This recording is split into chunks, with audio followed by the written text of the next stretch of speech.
Oi, gente, Roberto Relubíscaro aqui. A popularização dos aparelhos de videocassete e a consequente preocupação, né, cada vez maior do conteúdo que as pessoas, especialmente crianças, jovens, consumiriam em casa, levou a uma escalada de acusações, de reivindicações de grupos de pais, de cidadãos, né, no Reino Unido durante os anos 80. Uma figura proeminente, por exemplo, foi a Mary Whitehouse, que tinha assim visões bastante conservadoras com relação a sexo, violência, e aí então acabou se elaborando uma lista que ficou conhecido como Video Nasties, basicamente filmes de horror que às vezes não tinham conteúdo muito forte não, mas entraram nessa lista como proibidões, vamos dizer assim.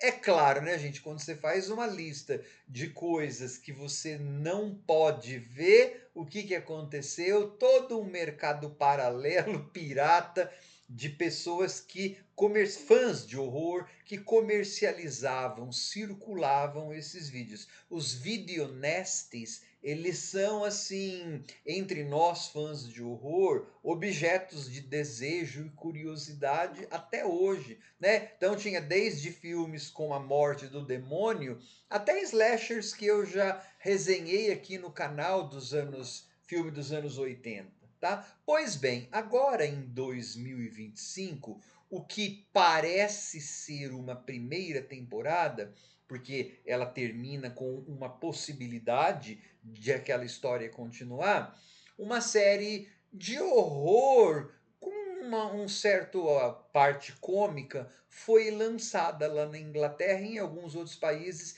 e chama-se como Video Nasty.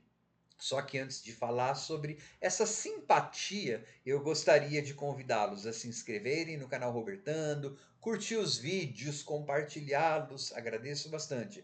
A história contada nessa primeira temporada tem uma resolução, tá? Só que fica aberta, assim, tramas para uma segunda temporada. São episódios, 6 episódios, cada um mais ou menos 30 minutos, então é uma série que você assiste rapidamente, ela é bem simpática. São adolescentes, dois adolescentes, fãs de filme de horror, vivendo na Irlanda, em Dublin, eu acho que eles vivem, lá em 1985. Eles são os adolescentes estranhos da escola, inclusive desviaram dinheiro da formatura, da festa de formatura, para colecionar videonestes. Eles querem fazer um portfólio de fitas de vídeo e depois vendê-las. E aí arrecadar bastante dinheiro e consertar os fundos que eles desviaram lá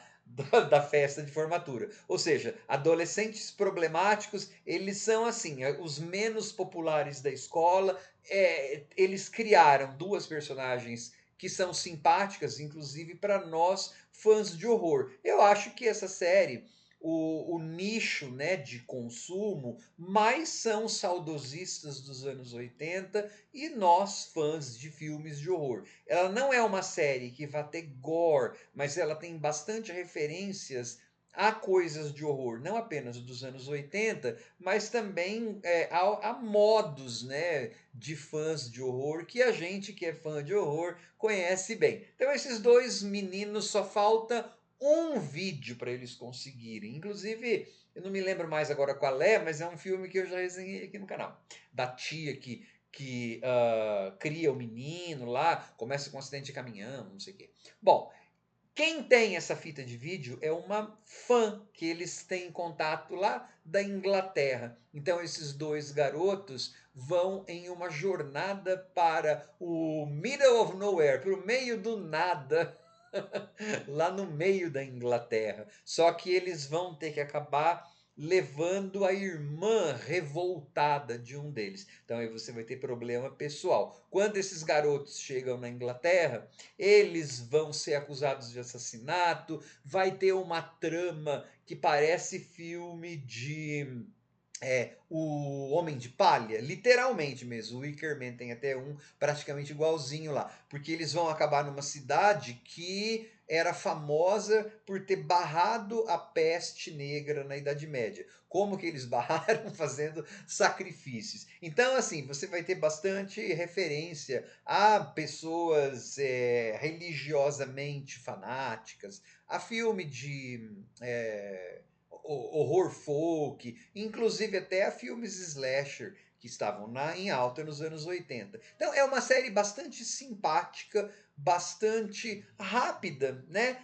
Claro, você tem de vez em quando a trama dá uma desacelerada para a gente conhecer melhor esses adolescentes, mas eu gostei deles porque eles não são assim, eles são adolescentes bastante normais, vamos dizer assim, né? E também tem alguma coisa paralela, porque os pais que são problemáticos vão atrás desses adolescentes. Enfim, é uma série que dá para você assistir com bastante tranquilidade, tá? Não é nada assim maravilhoso, nem no sentido do horror, nem no sentido da comédia, mas ela é uma série que vai agradar bastante a, como eu falei, pessoas que amam anos 80, vai tocar The Killing Moon, por exemplo, do Echo and the Bunnymen, né? E vai ter algumas outras referências, e a nós fãs de terror que gostamos de coisas de a gente se identifica, né, com esses adolescentes que não são os mais populares da escola, e você vai ver que esses adolescentes têm algumas características. O relacionamento entre esses dois meninos pode se intensificar com ciúmes, tá aberto para a segunda temporada. É claro, né, gente, que eu, como sendo um cara que viveu nos anos 80, mesmo não vivendo em um ambiente em que falava inglês, né, vivia aqui no Brasil, a gente pega, sei lá, né, nos anos 80 não se dizia spoiler alert.